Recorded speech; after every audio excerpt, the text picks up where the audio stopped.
15 ancient technologies science still can't explain.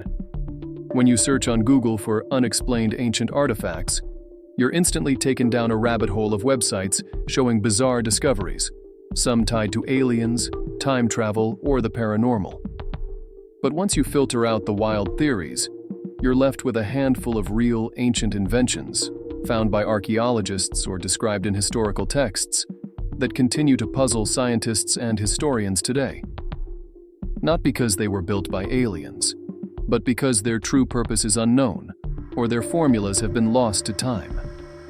Take, for example, Greek fire, a mysterious weapon that could burn even underwater. No one knows exactly how it was made, but it gave the Byzantine Empire a huge advantage at sea. Then there's Roman concrete, another ancient wonder. The recipe for this incredibly durable material was lost, and modern science still struggles to replicate the strength and longevity of the concrete used in Roman structures that have stood for over 2,000 years. In this video, we've put together a list of 15 ancient inventions, devices, and technologies that continue to astonish modern science. Proof that ancient civilizations were far more advanced and innovative than we often give them credit for. But before we dive in, don't forget to hit that subscribe button and turn on notifications, so you never miss any of our updates. Number 1. Roman concrete. Roman concrete was a revolutionary building material developed by ancient Roman engineers, mixed on-site using lime mortar, volcanic ash, and pieces of rock. It was commonly used as a core material between stone or brick walls, and played a key role in the astonishing durability of iconic structures like the Pantheon of Agrippa and the Basilica of Maxentius. Some Roman seawalls built with this mysterious concrete have withstood crashing waves for over 2,000 years. Meanwhile, many modern concrete structures barely last a couple of centuries. Just look at the Fabricius Bridge, which still connects the Tiber River's eastern bank to Tiber Island in Rome. It's been standing since 62 BC, or the Port of Trajan, where ships once unloaded supplies for the imperial capital. It's still intact today. Driven by a mission to conquer and civilize, the Roman Empire built over 53,000 miles of roads, countless bridges, aqueducts, ports, amphitheaters, and public baths. Feats of engineering that would have been impossible without Roman concrete. And yet, despite all our modern technology, the exact recipe behind this ancient material remains a mystery. Number 2. Greek fire. A weaponized flame that couldn't be put out with water and could even burn on or under the sea. Greek fire was likely the most coveted technology among the rivals of the Byzantine Empire. This terrifying incendiary weapon was launched from one ship to another, setting enemy vessels and their crews ablaze.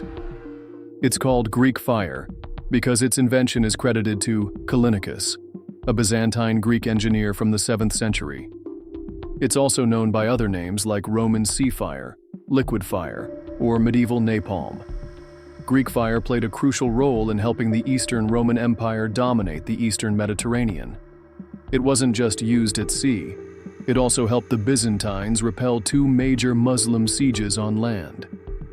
The liquid fire was projected through pressurized siphons, creating streams of flaming liquid that shocked European crusaders so much they believed it was some form of sorcery. The formula was one of Byzantium's most closely guarded military secrets, and it was lost to history. Modern researchers have speculated that it may have included ingredients like petroleum, sulfur, lime, and saltpeter. In 2002, National Geographic managed to recreate a similar substance using petroleum and pine resin, but the original recipe remains unknown.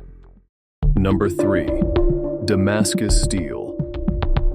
Nearly 1,000 years after its invention, metallurgists are still debating how Damascus steel, also known as Damascene or Damask steel, was actually made. In a time when sharpening a sword on the battlefield was nearly impossible, having a blade that never lost its edge gave warriors a tremendous advantage. This legendary crystalline steel was produced in the Middle East and took its name from the city of Damascus. The swords forged from it became legendary across Europe for their extraordinary sharpness, remarkable flexibility, and almost unbreakable strength. Between the 10th and 18th centuries, Damascus blades gained mythic status. Crusaders were stunned by weapons that could slice silk in midair, cut through stone without dulling, and bend 90 degrees without snapping. Even with all our modern advances in metallurgy, the exact method used to produce Damascus steel remains unknown. What little we do know suggests that microscopic carbides formed in bands across the blade, giving it its signature hardness and elasticity. Number 4. The Antikyther Mechanism. In 1901, a group of sponge divers were caught in a storm and took shelter near the Greek island of Antikythera. Once the weather cleared, they decided to dive and try their luck, but they quickly forgot about the sponges when they stumbled upon a sunken ship filled with coins and valuable artifacts. Among the treasure, however, was something far more important from a scientific and historical perspective. A mysterious, gear-driven device that has puzzled experts for over 120 years. Made of bronze, the mechanism was so complex, with dozens of gears and intricate teeth, that it seemed impossible it could have been built in 87 BC, which is when researchers believe it dates back to. Now known as the Antikyther Mechanism, it's often referred to as the world's first analog computer. Studies throughout the 20th and 21st centuries have revealed that it was used to track the movements of celestial bodies and predict eclipses with astonishing accuracy. The device remains partially unsolved because it's incomplete, and many researchers believe that other pieces of it may still be lying on the ocean floor, waiting to be discovered. Number 5. The rust-resistant iron pillar of Delhi. In Delhi, India, there's an iron pillar that's over 1,600 years old, and it's been baffling scientists for centuries. Standing about 24 feet tall and 16 inches in diameter at its base, the pillar gradually narrows as it rises. It's not just a remarkable monument, it's a shining example of ancient metallurgy, showcasing the incredible skill and precision of early Indian metalworkers, especially in iron casting. What makes this pillar truly extraordinary is that it hasn't rusted at all, despite being exposed to the elements for over 16 centuries. This resistance to corrosion is believed to be due to the unusually high purity of the iron, about 98% metallic content, as well as the slow formation of a thin, protective layer with very low porosity that developed naturally over the centuries. The Iron Pillar of Delhi has been recognized as a UNESCO World Heritage Site and is now surrounded by a low fence, not to protect it from the weather, but from the well-meaning crowds who used to hug it for good luck. Over time, the sweat and breath of countless visitors began to take a toll on the metal. Number 6. Djang Seismograph. The first device ever created to detect earthquakes was a golden, matte-finished metal vessel, beautifully adorned with dragons on the outside and surrounded by frogs positioned around it. This groundbreaking invention was created in 132 AD by the multi-talented Chinese scholar Djang, who was not only an inventor, but also a painter, writer, and astronomer. Djang stunned the Chinese imperial court when he unveiled his invention, a device capable of detecting earthquakes from such a distance that no one closer to the epicenter would even feel the tremors. This ingenious and charming device was shaped like a vase and featured bronze dragon heads on its exterior. Each dragon's mouth was slightly tilted downward, and inside the mouths were small bronze spheres. When an earthquake occurred, the vibrations would cause one of the spheres to fall out of the dragon's mouth and into the mouth of a frog positioned nearby. By observing which dragon-frog pair had released the sphere, people could approximate the direction of the earthquake, although it couldn't measure the intensity of the quakes.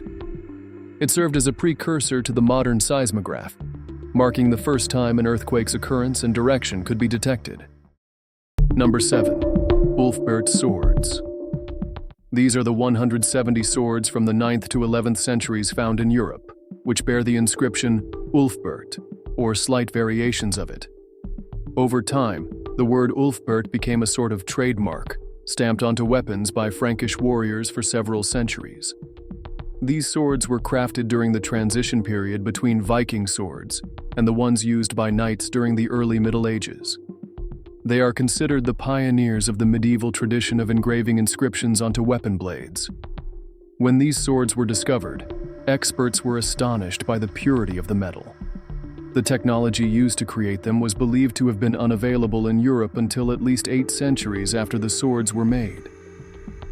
It is thought that the Vikings may have learned this advanced metallurgy technique from blacksmiths and metalworkers who were familiar with the production and forging of Damascus steel. Number 8. The Phaistos Disc. The Phaistos Disc is a clay disc from the Late Bronze Age, engraved on both sides with graphic seal-like symbols in relief on the soft material, which was later hardened by firing. It was discovered in 1908 by Italian archaeologist Luigi Bernier in the Minoan Palace of Phaistos in southern Crete. Its spiral-printed text has yet to be deciphered, making it one of the greatest mysteries in archaeology. The piece, now displayed at the Heraklion Archaeological Museum, was not written in any of the 2 known Minoan scripts, Linear A or Linear B. However, 10 of the 45 signs of this mysterious alphabet are similar to these known forms of writing. Classicist Gareth Allen Owens calls it the Minoan Rosetta Stone, and some experts suggest it may not even be of Cretan origin, potentially coming from the Cycladic culture that flourished on the Aegean Islands between 3300 and 2100 BC. The text contains 61 terms written with the 45 symbols of this enigmatic alphabet, and it remains unclear whether the spiral should be read from the outside in or the opposite direction. Number 9. Roman Dodecahedrons. Roman dodecahedrons have been found across Europe, built between the 2nd and 3rd centuries AD during the period of the Roman Empire, although Roman chronicles do not mention them. These are hollow polyhedrons with 12 faces, each with a large circular hole, varying in size. The objects feature a short leg or handle at each vertex. Around 100 of these have been found throughout Europe, especially in France, Germany, Italy, Spain, Hungary, and Wales. Most are made of bronze, though some are crafted from thin stone slabs. An icosahedron, a 20-faced polyhedron with the same characteristics, was also discovered. The purpose of these objects remains unclear. There has been speculation that they could have been candle holders, as traces of wax were found inside one of them. Other theories about their use include being a pipe calibration tool, a multi-base to hold the Roman eagle and other imperial standards, a divination device, or a religious artifact. Number 10. Stone spheres of Costa Rica. Scientists have determined that these enormous stone spheres were painstakingly carved by the indigenous people living in what is now Costa Rica during the millennium between the 6th century AD and the Spanish conquest. However, the purpose of their creation remains unknown. It is likely that we may never know for certain, partly because vandalism has displaced many of the spheres from their original locations, making it difficult to evaluate theories linking them to calendars or navigation. Some people, driven by superstition, even blew up a few of the stones in hopes of finding gold or other valuable materials inside. The collection consists of more than 500 spheres of various sizes. What is most surprising is the perfect spherical shape of the stones, considering the technologies available at the time. Additionally, the spheres are arranged in an abstract pattern, unrelated to any natural layout. The smallest spheres measure just a few centimeters, while the largest exceed 8 feet in diameter. Number 11. The Voynich Manuscript. In 1902, Polish-American rare book dealer Wilfred M. Voynich purchased, for very little, a rare illustrated manuscript from a Jesuit library in Italy, containing incomprehensible drawings and texts, all handcrafted. He was sure that someone in his circle could decipher it and provide some value for it. However, to this day, neither the alphabet, the language, nor the author are known. Radiocarbon dating has dated the manuscript's parchment to between 1404 and 1438. One theory suggests that Voynich used ancient pieces of parchment to write the book and sell it as an antique.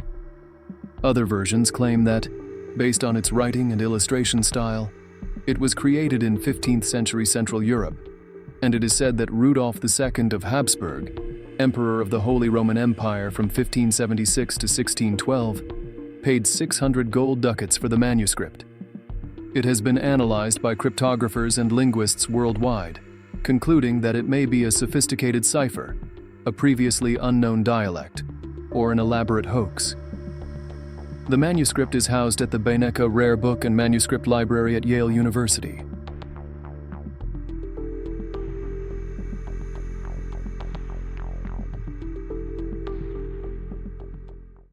Number 12. The Lyerus Cup. This cup is the only surviving object from the Roman Empire made of dichroic glass, a material with the unique property of splitting a monochromatic light beam into several beams of different wavelengths and colors. The 4th century cup appears green when illuminated from the front, changing to red when lit from behind. It is considered the most spectacular glass object from Imperial Rome. The glass body is encased in a metal framework featuring figures that depict the mythological story in which King Lycurgus attempted to kill Ambrosia, but she killed him instead, transforming him into a tree and trapping him within its branches. It is also the only known example of a cage cup with well-preserved figurative art. The history of the piece remains unclear until the mid-19th century, when it was purchased by the wealthy Rothschild family in 1858. It was later sold for £20,000 to the British Museum, where it is now displayed. Number 13. The Aeolipile. This ancient device is considered the first steam engine in history, and it is believed to have been used merely as a toy. Water was heated in a chamber, and the steam was transported through pipes to a sealed container except for 2 curved tubes positioned at opposite ends. The force of the steam caused the sphere to rotate, following Newton's third law, or the principle of action and reaction. It was designed in the 1st century by Hero of Alexandria, a Greek mathematician and engineer known as the greatest experimenter of antiquity. Despite many of his texts and designs being lost, Hero also created the first windmill and established the formula, now known as Hero's formula, for calculating the area of a triangle when only the lengths of its sides are known. The Aeolipile spun rapidly due to the narrowness of the bent tubes, amusing people, especially children, which led to Hero of Alexandria being nicknamed the Magician. Hero also described the water organ and the odometer, one of the earliest devices used for calculating distances. Number 14. The Nimrud Lens. The Nimrud Lens is a piece of rock crystal, about 1.5 inches in diameter and 1/4 inch thick. It's over 3,000 years old and is currently housed in the British Museum. It was discovered in 1850 by Austen Henry Layard, a British traveler, archaeologist, diplomat, and collector, in the palace of the Assyrian emperor who reigned between 883 and 859 BC. It is believed that the Nimrud Lens may have been a component of an ancient telescope or astronomical observation device, a solar ray projection element, or a large magnifying glass. Number 15. The Baghdad Battery. In 1936, workers from the Iraq Railway Company discovered strange clay jars near Baghdad that contained a copper cylinder sealed with asphalt, inside of which was an iron rod protruding. The objects were dated to the 3rd century AD, and the German archaeologist Wilhelm Koenig identified them as possible electric batteries. The device was later linked to other similar ones found in Mesopotamia, and specialists began to wonder if they might have been used 1,800 years ago, connected in series, to generate an electric current of a certain voltage from an electrolyte. In the mid-20th century, William Gray, an engineer at General Electric, created a replica of the supposed Baghdad Battery, filled it with copper sulfate, and successfully generated a 2-volt current. Experts believe the ancient Iraqis may have used grape juice or another available electrolyte liquid to construct an electric battery. Which of these ancient inventions has surprised you the most? Do you believe that our civilization is the most advanced in history? Or could there have been highly advanced cultures in the past whose evidence has been lost? We hope this video has been helpful to you. If you have anything to add, please share it with us in the comments section. Don't forget to like this video and send the link to your family and best friends so they can also learn more about these 15 ancient technologies that science cannot explain. If you're new to our channel, make sure to subscribe.